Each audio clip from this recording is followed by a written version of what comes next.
Saya sih bukan menanggapi ya, bukan menanggapi karena bukan jadi tidak ada tanggapan, namun untuk menyampaikan bahwa saudara Kevin terlibat korupsi itu ada di Jawa Barat, bukan di Solo. Dan kasus korupsinya juga tahun 2021. Sehingga dalam proses penjaringan kemarin, bakal calon legislatif itu dimulai dari tingkat anak ranting PAC DPC. Dan persyaratan sudah sesuai dengan ketentuan yang ditetapkan oleh partai maupun dari KPU. Sehingga kami tidak tahu kalau saudara Kevin Fabiano ini melakukan tindakan-tindakan korupsi di Jawa Barat. Kalau setahu saya, Mas Kevin ini hanya sebagai ketua BMI dan yang Komkom itu apa? Senkom dan sering komunikasi dengan beberapa lembaga yang ada di Kota Surakarta. Jadi dari sekilas kita melihat saudara Kevin ini baik, karena kami tidak melihat, tidak mendengar apa yang terjadi di Jawa Barat. Yang saya dengar hanya keributan antara ketua yang ada di Jawa Barat yang ingin jadi ketua NPC atau gimana, itu hanya samar-samar saja. Dan sehingga dengan kasus yang saya tahu dari media, ini DPC terus mengambil sikap karena DPC tidak ingin ada kader PDI Perjuangan yang merugikan negara. Nah, putusan yang kami sampaikan adalah nanti kami melapor ke DPP, pasti DPP akan melakukan tindakan yang tegas. Karena setiap kali ada kader yang korupsi langsung masih dipecat oleh DPP partai. Dan yang sedikit kami agak lega, korupsinya tidak di Solo. Bukan merugikan masyarakat Solo, namun merugikan masyarakat yang ada di Jawa Barat. Dan sehingga saya baru tahu kemarin di telepon itu, saya melihat di medsos ternyata pakai baju oranye ya, di kejaksaan ya sudah, tidak ada obat yang lain kecuali dipecat dari PDI Perjuangan. Yang perlu saya sampaikan adalah kasus korupsi itu menjadi persoalan yang sangat-sangat dibenci oleh PDI Perjuangan. Dari sampaikan Pak Ketua, bukan berarti kalau tidak di Solo itu kemudian kita mentolerir, bukan, tapi untungnya yang sampaikan Pak Rudi tadi adalah bukan terjadi di Solo sehingga tidak terdeteksi sebelumnya gitu aja. Tapi bahwa korupsi itu tetap kami benci dan akan musuh kita bersama, musuh dari PDI Perjuangan. Apa? Pakai mic aja biar. Artinya Pak, dari kalau yang di medsos itu kan yang diserahkan PDIP Solo kadernya korupsi. Nah itu tanggapannya seperti apa? Oh, jadi begini, selama saudara Kevin Fabiano itu mencalonkan, persyaratannya itu sudah semua lengkap. Satu, kalau pengusaha tidak pilot, sudah tidak ada tanggungan pinjaman di beberapa bank dan sebagainya yang di blacklist dan seterusnya, dan tidak terjerat tindak pidana korupsi, itu sudah semua komplit. Nah, dari mana saya tahu dari yang ada di Jawa Barat? Jadi menanggapinya bukan kader PDI Perjuangan korupsi, bukan itu. Tetapi kata pribadi dari saudara Kevin Fabiano, korupsinya kan sebelum masuk PDI Perjuangan ya. Belum masuk PDI Perjuangan dia sudah melakukan korupsi tahun 2021. Dan dari pengadilan tinggi, dari pengadilan negeri, semuanya sudah beres itu, tidak ada indikasi untuk pelanggaran hukum. Nah, dari itu tentunya kami serahkan ke KPU. KPU kan juga melakukan verifikasi. Nah ini, jadi kalau yang diserang PDI biasa diserang. Namun yang jelas PDI benci ataupun melawan tentang tindak pidana korupsi. Gitu aja.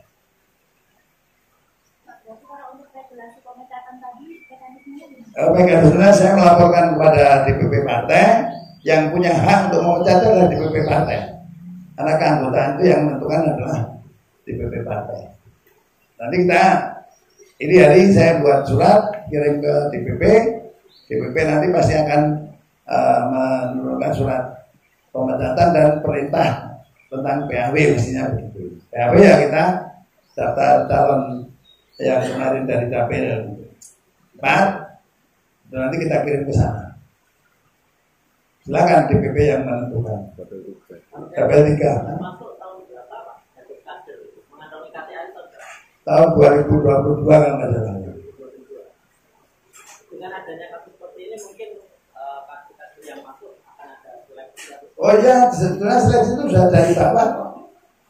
Dari bawah, anak ranting PAC DPC ini kan sudah melakukan penjaringan. Nah, penjaringannya di DPC ketika semua administrasi yang dipersyaratkan terpenuhi, ya itu kita kirim ke KPU. KPU melakukan verifikasi juga, memenuhi syarat atau tidak. Nah, karena memenuhi syarat ya sudah kita sana. Ya baru kali ini kok kita kader yang masuk terus ternyata melakukan tindak pidana korupsi di luar daerah. Ya, ini pengalaman dan ini menjadi bahan evaluasi dari kita semua. Jadi perjuangan bersama. Tapi ini oknum menurut saya bukan dari PD Perjuangan yang korupsi. Saya selalu jelaskan pada teman-teman, berseri tanpa korupsi itu adalah alat perjuangan untuk mensejahterakan rakyat. Nah, kalau tahu korupsinya di sana, tidak mungkin saya mencalonkan. Nah, mungkin langsung masih tak sulit dari awal. Itu Mas. nanti ke depan jadi ternyata terbuka di Oh iya, pasti berkaitan semuanya. Tidak hanya sekarang, kemarin juga. Dan DPRD Kota Surakarta yang selama saya memimpin tidak ada yang terjerat itu, Pak. Pada saat proses penyelidikan dan penyidikan itu apakah dari pihak kejaksaan maupun kepolisian mungkin meminta informasi barangkali ke DPC? Lah nek ngerti dicari informasi aku ditelepon ini ngerti no. Udah kita tidak ada surat, tidak ada pemberitahuan, tidak ada. Karena kasusnya di sana kok, jadi ya merasanya orangnya di sana dan sebagainya. Kan di sini aja bisa sudah tidak pernah dengar. Hanya saja ketika dia mau diperiksa ke Kejaksaan Tinggi ke sini pamitan, Pak besok saya mau ke Bandung mau diperiksa. Masalah apa? Masalah penyalahgunaan kewenangan katanya. Tapi tidak terlibat, tidak tahu kalau marah anggaran dan sebagainya, orang atau ngajari kan marah anggaran. Artinya ini Pak, tidak ada ini mungkin juga aliran dana dari yang PD Perjuangan ini mohon maaf, aliran dana loh. Aliran dana dari DPRD itu ya cuma potongan resmi, tidak ada aliran dana dari yang lain. Kita mandiri betul dengan gotong royong. Tidak ada aliran dana ke sini, dana apa? Tidak ada. Semua adalah murni dari PD Perjuangan sendiri. Tidak ada aliran ke sini. Kalau proses PAW-nya Pak, mungkin tunggu habis itu inkrah atau seperti apa? Oh tidak. Harus langsung. Tidak. Kalau sudah tersangka dan itu di penjara dulu sudah pakai baju oranye langsung DPP pecat. Itu menjadi kewenangan DPC. DPP ya. DPP saya nanti mau menulis surat ke sana. Dan anggota DPRD dari PD Perjuangan nama ini terjerat kasus korupsi di Jawa Barat. Mohon DPP untuk menindaklanjuti. Namun saya kemarin sudah koordinasi dengan Dirjen yang namanya korupsi harus dipecat. Termasuk penggantinya nanti juga yang menentukan DPC, DPP dan sudah dengan KPU kan jawaban KPU. PAW kan dari DPP loh. DPP partai loh. Diserahkan kepada partai. Namun partai yang punya kewenangan adalah DPP karena calon kemarin yang menentukan adalah ketua umum dan sekjen. Mungkin penegasan aja Pak, untuk pemecatan ini apakah pemecatan bersifat kader atau hanya dia menjadi anggota dewan? Itu yang pertama. Yang kedua, setelah dengan adanya pemecatan ini, apakah ada dampak ke pemecatan ke lainnya, ke sayap partai dia mungkin berorganisasi di situ, atau mungkin yang keduanya apa rekomendasi karena ini menjadi tersangka kemudian memberikan rekomendasi ke organisasi yang lainnya, bukan bisa partai ke orang lainnya. Mungkin itu aja Pak. Yang PAW tadi sudah ditanya. Saya tidak akan melibatkan organisasi lain. Kalau namanya pemecatan, ya pemecatan dari anggota partai, pemecatan dari anggota DPRD, kan begitu. Dan pemecatan sebagai pengurus Partai Muda Indonesia. Kalau sudah pecah jadi anggota, sudah selesai semuanya. Kalau ke organisasi yang lain, ya biarkan organisasi yang lain. Saya hanya ngurus di PDI Perjuangan saja. Ya. Berapa lali mau ngeleng-ngeleng. Itu nanti tanyakan ke KPU aja. Tapi yang jelas apa yang dilakukan oleh saudara KF itu ulah pribadi ya. Tindakan dia pribadi tidak melibatkan partai. Sehingga tadi ada pertanyaan apakah penyidik dan sebagainya berkoordinasi dengan partai? Enggak, karena itu kegiatan yang dia lakukan tidak ada hubungannya dengan kepartaian. Itu dia oknum dia pribadi. Yang berikutnya pastinya ketika menjadi caleg itu ada SKCK ya Pak? Ada SKCK. Jadi ada keterangan bahwa dia bertindak baik, berkelakuan baik juga dari polisi. Jadi kami sendiri kaget karena polisi pun saat itu menyatakan dia tidak ada persoalan hukum, tidak apa. Sehingga ketika mendengar informasi ini, DPC PDI Perjuangan Kota Surakarta benar-benar kaget betul, karena dan kami tidak tahu sama sekali. Karena ada SKCK, ada dari pengadilan negeri, ada dari pengadilan tinggi, dinyatakan tidak pilot, dinyatakan tidak ada persoalan BI checking dan segala macam itu kan. Jadi memang dari aturan-aturan normatif itu dia tidak bermasalah ketika dicalekkan oleh PDI Perjuangan, gitu kawan-kawan. Bisa ada? Cukup ya. Jadi kalau ada pertanyaan tadi ada dana mengalir, saya kurang ngerti. Gitu di konjiran itu dana mengalir dari mana? Tidak ada istilah itu.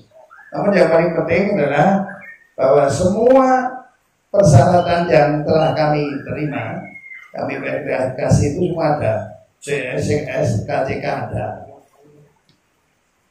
Keterangan dari pengadilan negeri ada, pengadilan tinggi Jawa Tengah ada. Begitu ada berita Kevin terjerat tidak pidana korupsi di Jawa Barat, kaget saya. Nah, kemarin lolos semua itu surat keterangan yang dibutuhkan oleh KPU. Dan dari verifikasi semuanya juga tidak ada catatan, tidak ada persoalan. Sehingga dengan adanya kasus yang seperti yang rumah ini, besok-besok kalau ada seperti itu, ya mudah-mudahan ya baru kali ini. Ini tentunya mulai dari anggota, dari pengurus BMI, semuanya kita pecah. Dan kemarin saya sudah koordinasi dengan Pak Sekjen, kita benci dengan korupsi. Bukan muatan politis ya Pak? Saya tidak pernah mengkait-kaitkan. Ada yang mau seperti itu, monggo saja. Namun yang jelas bahwa korupsi yang dilakukan oleh saudara Kevin Ferdiano ini adalah pribadi, karena dimulai tahun 2021. Bahkan sebelum jadi kader. Belum jadi kader. Hah? Oh ya, nanti ada di DPP. Kalau nanti DPP sudah mengirim surat bahwa proses pemecatan dilakukan, saya mengirim surat ke DPP untuk penggantian waktu ini adalah tabel 3 ini A, B, C, D dan seterusnya.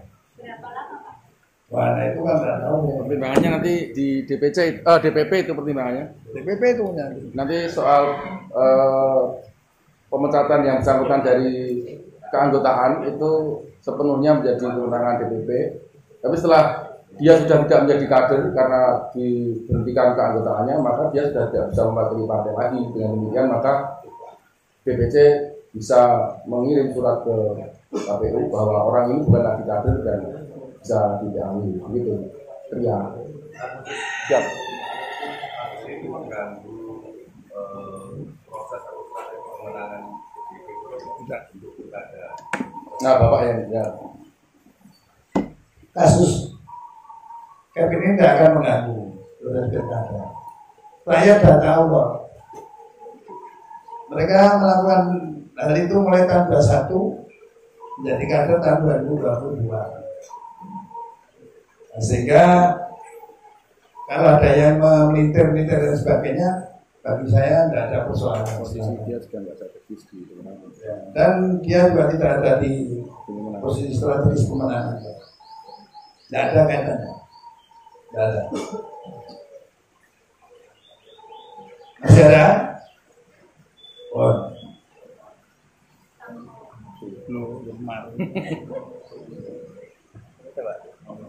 Udah kan